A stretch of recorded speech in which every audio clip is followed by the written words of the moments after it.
Dear subscribers and new friends, good day. This is Tim, a simulator pilot. In this video, we are going to discuss the 4 forces of flight. So here is what you should have seen before. A 2D diagram with an aircraft and 4 arrows. Okay, listen carefully to the following questions. Are you taught that lift directly opposes weight? Yes.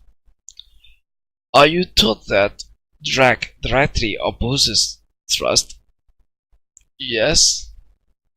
Did they tell you when lift is greater than weight, the aircraft climbs, and when lift is less than weight, descends? Yes.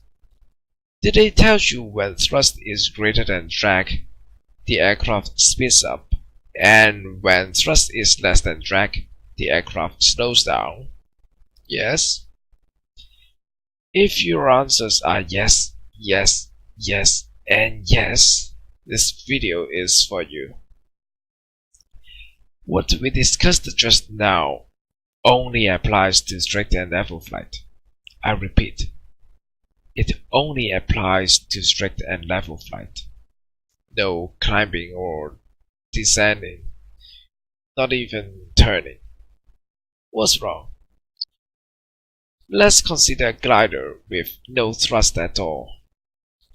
If drag directly opposes thrust, and there is no thrust, where can drag be? Let's suppose that we just shut down the engine, so drag is still there. In this case, the aircraft should always slow down. As it slows down, it generates less lift, and it should eventually stall. However, what would actually happen when we lose altitude? We can actually gain speed. How is that possible? Remember in our previous video on lift, we defined lift perpendicular to the relative airflow. As the aircraft descends, the airflow is relatively tilted upward. Then, there will be a component of weight in the direction of flight, which is opposite to that of the airflow.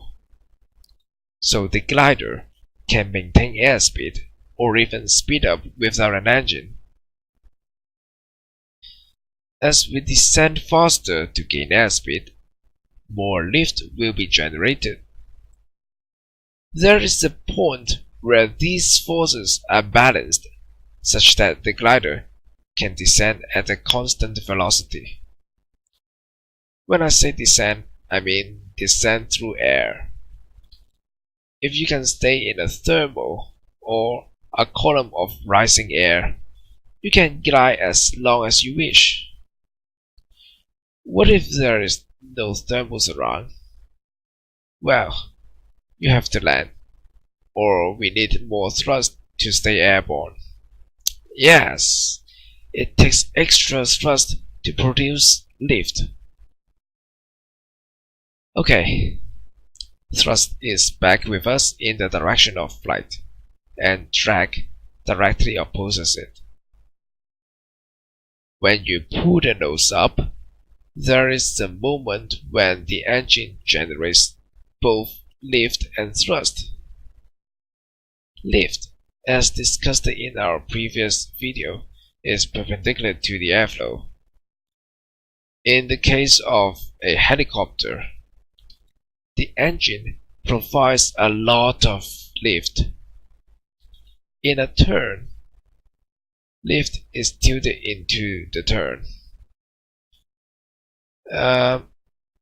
If you ask how you can turn the aircraft, how you can climb and descend, we will explain flight controls in the next video. So, become a patron for early access. Now, let's recap the 4 forces of flight. First, weight. Everyone knows it. Okay. Next, an engine or even a component of weight provides thrust in the direction of flight. Okay. In the opposite direction, there is drag. Okay. Lift is perpendicular to the relative airflow and is therefore perpendicular to both thrust and drag. Lift may not directly oppose weight. Okay. Alright. Until next time, check out our Patreon page, and thanks for watching.